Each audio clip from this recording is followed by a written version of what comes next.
All right, in this chapter, we're going to talk about how to handle the situation when a customer wants a unit from you and you don't have it yet, or you have units that you've ordered that are not in your dealership that you want to advertise to try to get leads going for.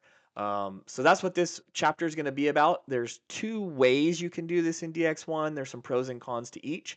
So let's go ahead and walk through the two ways you can handle those situations. So my first situation, I have a customer just walk in. We add them into a quote here, and they tell us they're looking for a particular type of unit. They're looking for an active EV. I look in my stock, and I don't necessarily have what they want. I do tell them I have what they're looking for on order. So if they're willing to wait a couple months, I could take a deposit. When it gets in, I can let them know. Customer says that's a good idea. So how do I do that? I can use the drop down and use models. This is model placement, right?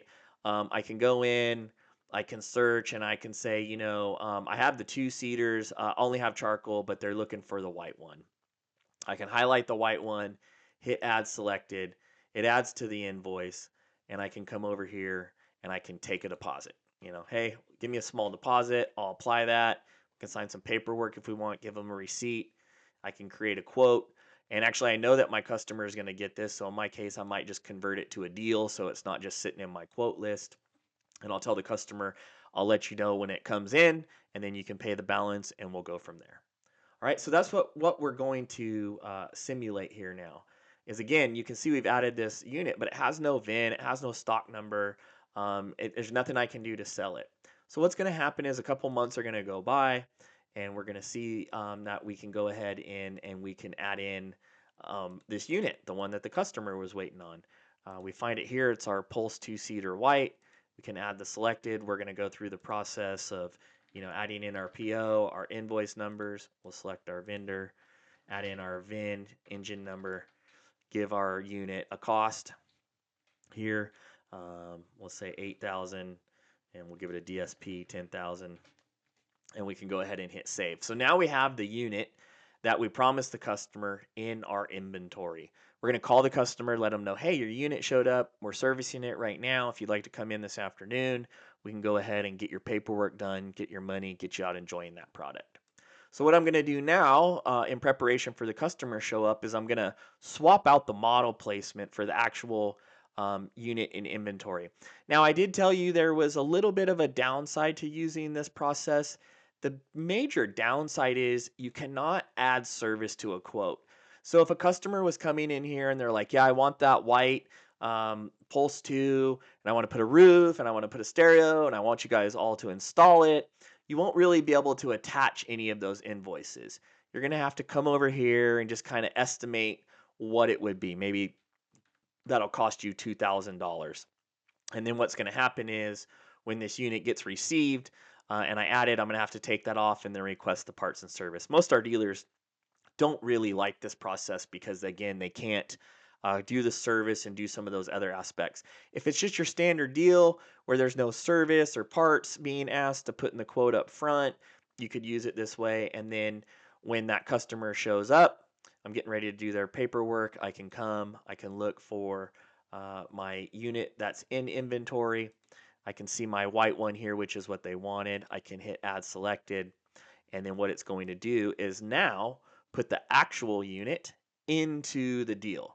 Where I originally had a model placement, I can see now that it's added the unit. It has my stock number, it has my VIN information, and now I can let the customer know it's time to do business. When they can come in, I can take their payment, I can burn their paperwork, and I can complete my sale, etc. Pretty easy process in terms of swapping that model out to the unit. But again, the downside was I couldn't request all the service. And that really works well when a customer just walks in off the showroom floor. But what do we do when we want to try to generate more leads? It's very common for many of you dealers, if not all of you, when you're selling units or whole goods, you've gone and you've placed an order. I may be getting 10 of a unit coming in, but I don't want to just sit and wait around for customers to walk in for them. I want to advertise to my customers that I have 10 coming. I can tell you that they're coming soon. You can send in a lead and maybe get a deposit on it. So let's walk through what that process looks like. If I go into major unit management, I can go in like I'm going to add an in-stock unit. I'll go through the whole same process. I'll look for my active EV. I'm going to come in. I'm going to say this time I'm looking for a Pulse four-seater forward facing. I have one on order. I'm only getting one, but I want to advertise it ahead of time so I can get a deposit on it. So I'm going to click Add Selected. Now, instead of going through the normal process, which I can't, I don't have an invoice number. I don't have VIN numbers. I don't have engine numbers, right? This is not an inventory yet. What I can do is click Not Yet Received. And when I do that, what it's going to do is add it to my inventory list, but it's not physically adding it to your inventory from an accounting perspective or account perspective. It's not a physical item. It's really just a placeholder. And by marking this as not yet received, when I eventually put in this process, it's going to go over to my website, as I've already mentioned, as a coming soon unit. So again, that my customer can put in a lead, get into the dealership, where I can take a deposit. So let's walk through that process. There are still a few little things I need to enter here, who my actual flooring vendor might be. I'll give you a piece of advice. For particular units, I like making a code system so it's easy to understand when the units are received or when I have them on deals, who's supposed to get what unit first. So in this case, I may put CS for coming soon. I can put, active, whatever it is, LS4, and then I can put number one, whatever my code is. I'm only getting one of these. If I was getting five of them and I was adding in five of these to advertise as coming soon, I would have put number one, number two, number three, number four, number five. And in a minute, I'll show you why that could work in your advantage. All right. I can even set a cost of a unit so I can understand what it looks like in my deal profitability. And I can go ahead and I can click save. And so now what I've done is I've added a unit to my list. And if I go look at active EV, I now have a unit that is not received. You can see here, received, no. But the great part of this is if I go look at my destinations and I view it on the website, my customers can see it and they can come in here and they can create a lead. So let's simulate that. Let's say the customer calls me, says, "Hey, I see you're going to get this Pulse four-seater coming in. Yeah, hey man, I'm only getting one. You better get down in here and get a deposit." Okay, yeah, let me get down there, the customer says. And so they come in, and what we're going to do now is go through a similar process as we did with the model, but a little bit different. We're going to add in our customer here. We add them to the invoice, and then we're going to go search for our unit. Now, in this case, I know it's an active EV. I can search, and I'm looking for my unit that is not received. Okay. I can add that in, and now I've added in a unit to there that's like the model, but it actually already has a stock number. And the upside of this process, other than being able to advertise it much earlier and get a lead on it, is now I can go in when the customer's sitting here all excited and says, "I want to install a roof and I want you guys to install a stereo and I want to do all this customizing." You can go in and still request service and parts for your quote. Again, maybe they want to take this to the bank. Now I can attach all that information so when the unit comes in later, I don't have to rebuild it all again. I'll go ahead, I'll take my deposit from my customer like I did last time, and I'll go ahead and I'll hit save like I did last time because now I got to wait, 2 or 3 months for this unit to come in. Now, one of the great parts about using Coming Sooner is some built-in checks.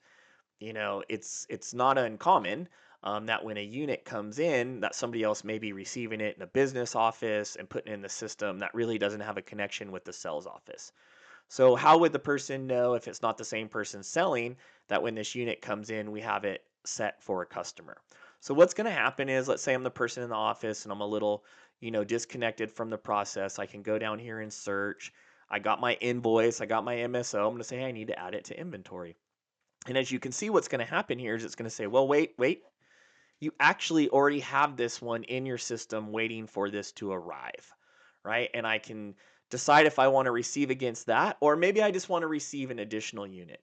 There's really no good reason for me to do that in this case, but just so you know, you can still receive this unit in the normal process and maybe receive your next one here if you want to. But in a normal case, we're going to say, yeah, hey, I want to get this in my customer's hands. I'm calling them again saying, hey, your unit came in. We're getting it serviced right now. We want to get some paperwork and get you out the door. So what I can say is receive the existing not yet received unit.